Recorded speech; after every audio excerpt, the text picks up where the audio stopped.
Ahoj, sleduješ FunRider, moje meno je Marcel, to je Autoškola Fun.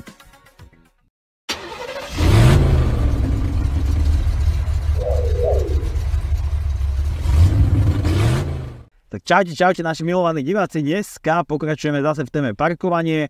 Minule vás kolega učil parkovať pozdĺžne, ja vás dneska naučím parkovať kolmo.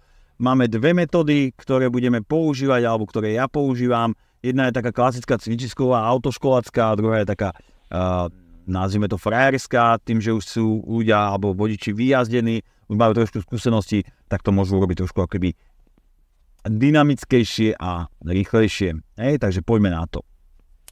Tá prvá autoškolacká metóda, predstavím si, že Opel je roh Opla je jedna tyčka, roh Octavie je druhá tyčka, čiže takisto ako na cvičisku máme dve tyčky, alebo teraz dve vozidla, medzi ktoré sa chceme zaradiť a ideme.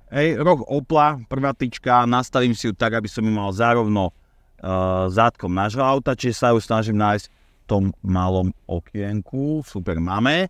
Teraz si zaradíme spiatočku,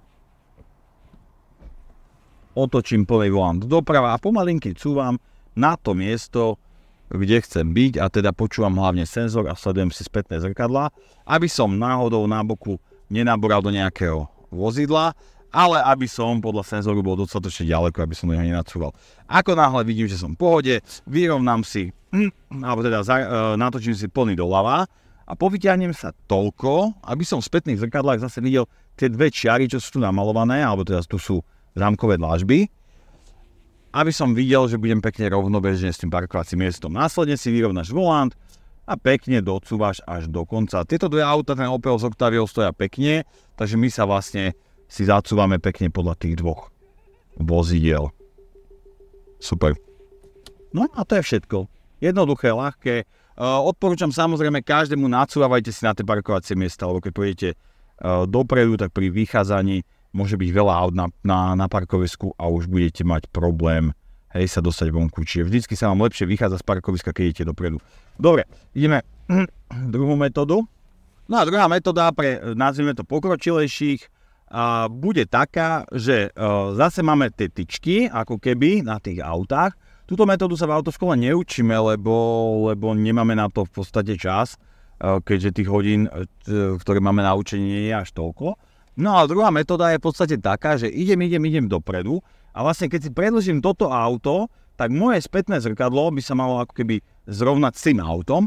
V ten moment točím plný doľava a vlastne si ako keby nadbehnem na to parkovacie miesto a sledujem si v spätných zrkadielkách a chcem v obidvoch zrkadielkách vidieť vlastne roh jedného a roh druhého auta.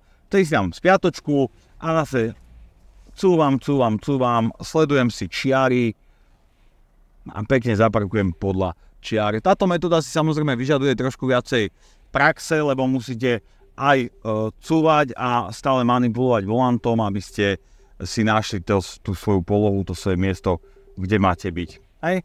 Super, takže toľko k tomu.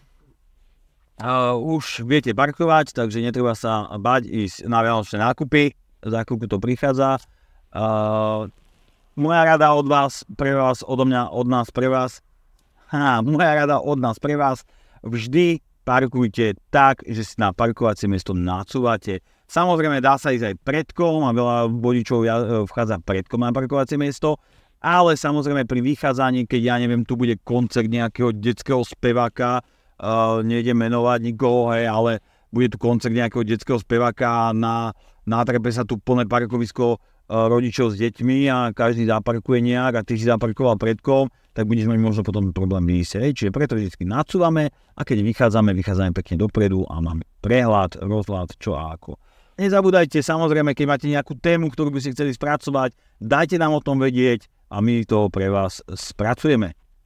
Čaute, vidíme sa niekedy na budúce.